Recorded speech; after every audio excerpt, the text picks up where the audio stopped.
Hello all, ఈరోజు అక్షయ తృతీయ కదా, అందుకే మార్నింగే పూజ చేశాను. 11:30 లోపు అయిపోతుందనేసి కొంచెం ఎర్లీగానే చేశాను అనమాట. అక్షయ పాత్ర ఎలా ప్రిపేర్ చేసుకున్నాను అనేసి నేను ఫస్ట్ ఒక వీడియో అప్లోడ్ చేశాను, ఖచ్చితంగా చూడండి. అక్షయ పాత్ర మంచిగా పూజ చేసుకున్న తర్వాత నెక్స్ట్ అయితే ఒక దాంట్లో ఫ్రూట్స్, ఒక ప్లేట్లో ఫ్రూట్స్, నా దగ్గర శంఖం ఉంటే శంఖం కూడా పెట్టాను. ఇంకొక ప్లేట్లో ఉప్పు, అక్షయ తృతీయ అంటేనే ఉప్పు కానీ పసుపు, కుంకుమ, బియ్యము, బార్లీ, బెల్లము, అలాగే పసుపు కొమ్ములు, ఇవన్నీ ఒక దాంట్లో పెట్టాను. నిన్న కొనుక్కొచ్చాను ఇవన్నీ కూడా.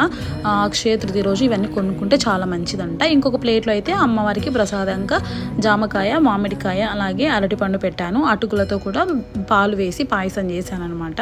సో ఇలా మొత్తం ఫుల్గా డెకరేట్ చేసుకొని నీట్గా నాకు చాలా బాగా నచ్చింది.